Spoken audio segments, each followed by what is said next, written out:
sudah beberapa kali saya diundang diskusi gitu masalah tata negara, ya kan? Ya suruh saya kita ini laki-laki panggilan ini. Tata negara itu buat pemerintahan terkait baru dengan hak angket atau soal hak angket? Ya tadi kita diskusi mengenai berbagai soal, termasuk saya sih bilang momentum sekarang ini bisa nggak dipakai untuk supaya orang mukmin kita ajak publik ini berpikir tentang masa depan, perbaikan sistem, termasuk bila disepakati itu jadi itu ide perubahan kelima Undang-Undang Dasar itu.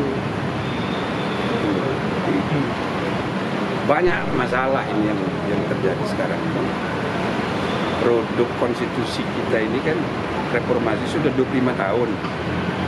Nah, untuk menghadapi 20 tahun ke depan banyak yang perlu dievaluasi.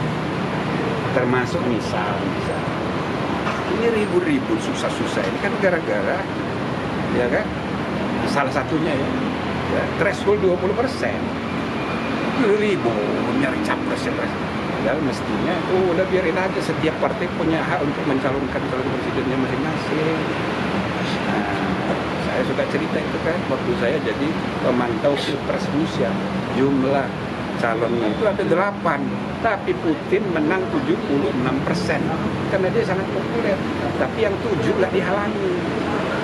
Jadi kalau misalnya ke depan kita kompak dulu dan ditegaskan aja di konstitusi, setiap partai itu ya berhak mengajukan calon. Apa yang punya status sebagai peserta pemilu berhak mengajukan calon, nggak usah pakai thresholdan. Itu loh. Jadi yang calon presidennya jangan hanya orang Jawa Tengah, Jawa Timur, Jawa Barat, ya orang Palembang kayak saya juga bisa gitu loh. Soal nggak menang nggak apa-apa. Itu intinya begitu. Jadi biar banyak, ya kan dari Papua, dari mana, dari Bugis. Itu antara lain yang tadi saya. Apalagi Pak, susahnya itu Pak? Yang lain apa lagi? Ya misalnya ide mengenai mengenai angket ini. Ya, saya bilang juga. Kamera Pak. Ya kita sebaiknya ya terima aja lah. Ini kan dinamika yang biasa. Ujungnya kan, tapi memang harus diperhatikan supaya terarah. Kalau tidak terarah bisa melebar-lebar kemana-mana. Gitu. Tapi adanya angket misalnya terjadi, saya malah apresiasi supaya dalam catatan sejarah di eranya pemerintahan Jokowi ada hak angket dipakai. Nah, masa di zaman reformasi semua presiden itu mulai dari Pak Habibie, Megawati, Gus Dur, SBY, semua sudah mengalami ya, hak angket, dipakainya hak angket oleh DPR. Nah masa 10 tahun terakhir nggak pernah ada hak angket dipakai oleh DPR, jadi tidak apa-apa ini. Bagus Kalau nanti berujung sama impeachment presiden Pak? Tidak bisa, itu lain lagi. Kalau impeachment itu pernyataan pendapat. Jadi kan ada interpelasi, ada angket, ada pernyataan pendapat. Nah, pernyataan pendapat itu mekanismenya sendiri lagi. Jadi impeachment itu kaitannya pernyataan pendapat. Dan itu panjang ceritanya, bisa setahun gitu. Tapi ini kan fokus saja penyelidikan. Angket ini menyelidiki yang ujungnya ialah menemukan pelanggaran-pelanggaran hukum, termasuk pidana. Sesudah itu ke aparat penegak hukum. Nah, jadi sepanjang menyangkut soal yang tidak terkait pemilu, ya bisa. Tapi sepanjang yang berkaitan dengan pemilu, sudah ada beberapa mekanisme. Misalnya tindak pidana pemilu, itu ada Gakumdu di Bawaslu. Kalau berkenaan dengan pelanggaran-pelanggaran yang disebut sebagai kecurangan itu kan juga harus Bawaslu, gitu loh.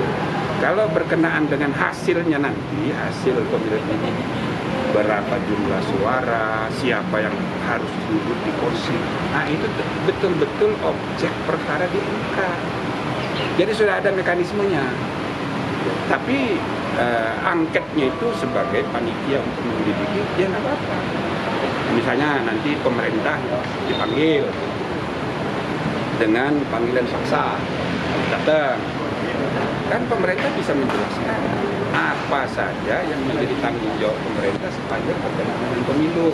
Pertama, pemerintah bertanggung jawab untuk menerbitkan bersama-sama dengan DPR undang-undang. Kedua, memastikan anggaran melalui undang-undang APBN juga. Nah, yang ketiga, ya pemerintah dan pemerintah terutama sepanjang menyangkut struktur organisasi KPU, Bawaslu, DKPP, ya kan? Pemerintah juga keluarin perpres dan sebagainya. Lalu yang terakhir, kalau KPU dan Bawaslu, begitu juga di KPP, mau menerbitkan peraturan pelaksanaan berupa per KPU, per Bawaslu, harus konsultasi dengan DPR dan pemerintah. Itulah keterlibatan pemerintah dalam urusan kepemiluan. Selebihnya itu tanggung jawab KPU, Bawaslu, DKPP sendiri sebagai lembaga yang dalam konstitusi disebut nasional, tetap, dan mandiri. Itu sebabnya saya selalu menyampaikan bahwa yang namanya penyelenggara pemilu itu adalah ya cabang kekuasaan keempat sesudah eksekutif, legislatif, yudikatif. Kenapa dia cabang keempat? Karena eksekutif itu peserta pemilu, presiden itu peserta pemilu, legislatif peserta pemilu. Kekuasaan kehakiman, yudikatif itu mengadili proses dan hasil pemilihan ini. Maka KPU itu lembaga independen sendiri, fourth estate of demokrasi. Jadi tidak bisa tanggung jawab KPU itu diambil alih oleh presiden. Presiden nggak bisa mendiktikan keputusan KPU sebegini, nggak bisa. Itu bukan ranah kewenangannya presiden. Nah, jadi kalau nanti pemerintah dipanggil, ya sepanjang yang menyangkut kewenangan dia aja yang dijawabnya. Itu loh. Nah, begitu juga KPU.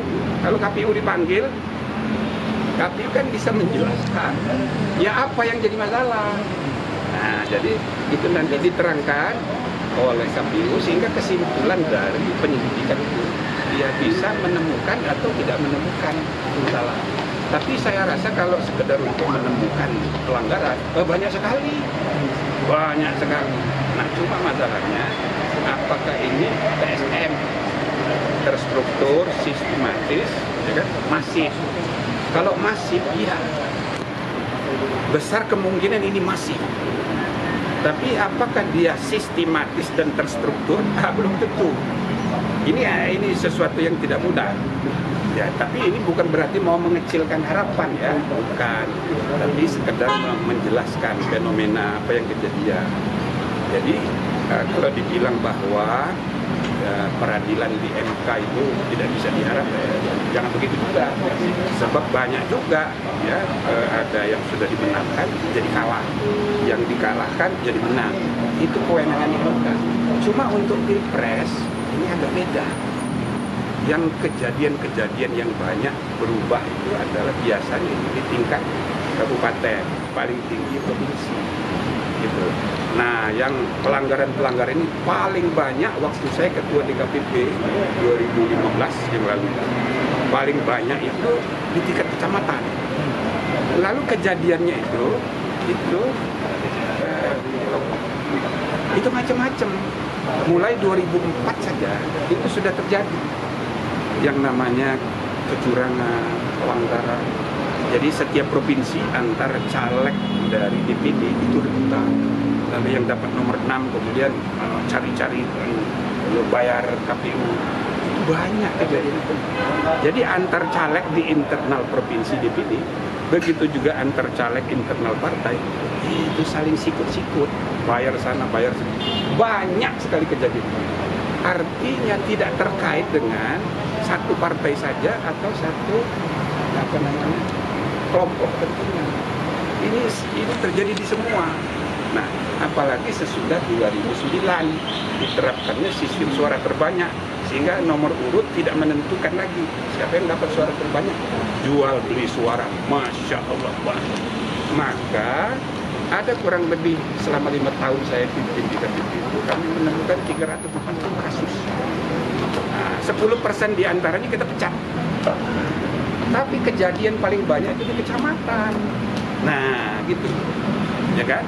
Nah, masalahnya yang terkait dengan 2024 ini apa? Karena pemilu serentak. Pilpres dan pileknya jadi satu. Pusat perhatian orang ke pilpres. Maka semua kejadian ini yang dipersalahkan pilpresnya. Dan pilpresnya ada anaknya presiden. Maka semua kasus-kasus di seluruh Indonesia itu dialamatkan gara-gara cawe-cawenya Jokowi. Padahal belum tentu gitu. Karena tidak mungkin secara nasional presiden akan memenuhi, secara sengaja pula tidak mungkin. Oh, ini kejadiannya di lokal-lokal dan semua partai, semua paslon, ya kan, dirugikan untuk kasus-kasus tertentu. Misalnya dulu 2019 di Papua ditemukan ada distrik ya di mana Prabowo Hatta dapat 0%. Nah, Jokowi JK dapat 100%. Nah, satu distrik. Tapi ada distrik yang lain kebalikan. Jokowi Yusuf Kala dapat 0%, Prabowo Hatta dapat 100%. Jadi kejadian di lapangan itu tidak sistematis, tergantung kreativitas lokal. Nah, cuma begitu ini dipoto, tag di video, tag disebar seluruh Indonesia, maka image orang, waduh ini seluruh Indonesia gitu.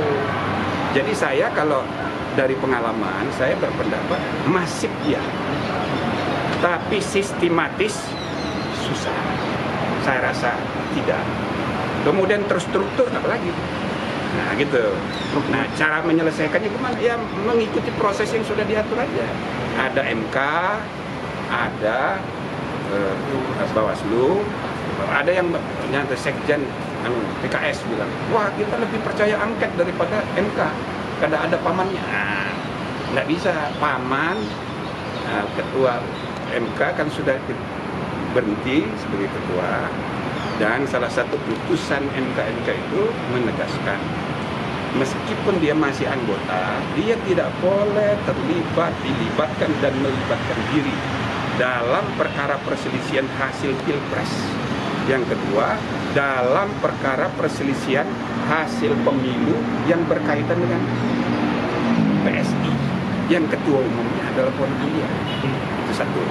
Dan bahkan saya kira saya sudah memberi anjuran juga kepada hakim yang baru, Mas Arsul Sani, karena dia kan dari P3 baru berhenti, ya kan, dari P3 itu menjelang pelantikan sebagai hakim konstitusi, supaya tidak menimbulkan ketidakpercayaan.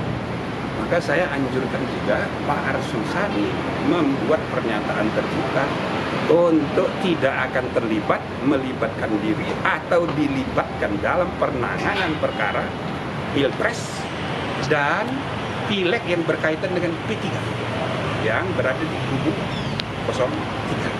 Nah, mudah-mudahan dengan kesadaran sendiri akan ada dua hakim yang boleh terlibat dalam semua perkara, tapi khusus untuk pilpres dan partai yang ada kaitan benturan kepentingan dengan dia, itu dia off. Nah, dengan begitu mudah-mudahan masyarakat tidak perlu ada ketidakpercayaan, gitu loh. Jadi kalau urusan pilpres dua itu nggak ikut, cukup 7 orang. Tapi dua dia tidak menangani, jadi berpendapat pun tidak, ikut sidang juga tidak. Karena perkara yang lain masih banyak, jadi dia ngurusin perkara lain. Nah gitu, itu bagi tugas. Jadi Pak Menko minta pandangannya soal amandemen sama... Enggak, saya memberi saran. Ya kan sebagai ketua umum partai, saya beri saran sekaligus memitigasi kekecewaan supaya orang move on. Mari kita berpikir ke depan. Prinsip dia setuju, cuma timingnya dia masih ragu. Ya fokus sekarang partai kan beres dulu ini. Amandemen sama hak angket itu ditanya dulu nggak Pak? Iya. Ke ekonomi maksudnya. Kalau angket pengaruhnya buat perekonomian itu atau memang murni soal itu? Iya, saya jelaskan juga kita, tapi kita kan tidak bisa juga mencegah orang mengekspresikan kekecewaan ya melalui angket itu. Jadi biar aja saya bilang dua proses ini jalan, proses politik angket di DPR, proses hukum di Bawaslu dan MK sama-sama jalan. Nah, kita jaga aja jangan melebar, saling menghormati, ya kan? Nah, partai-partai itu nanti pada saatnya, apalagi sudah lebih mendekat lagi penetapan kabinet, kira-kira baru apa itu, kira-kira. Ya, cukup. Saya rasa beda. Jadi bisa saja saling mempengaruhi, tapi proses pembuktian di MK itu murni faktual hukum. Kalau di ini kan enggak. Nah, jadi nanti bahan-bahan yang muncul di angket bisa aja jadi bahan di sini juga. Bisa. Cuma nanti independensi pengadilan ya tidak bisa ditekan oleh DPR karena ini adalah cabang kekuasaan yang merdeka menurut pasal 24 Undang-Undang Dasar. Jadi nggak bisa tunduk pada tekanan DPR karena DPR peserta pemilu. Presiden juga adalah peserta pemilu. Peserta pemilu itu tidak bisa mendikte yang menang saya bukan dia. Nggak bisa begitu. Oke?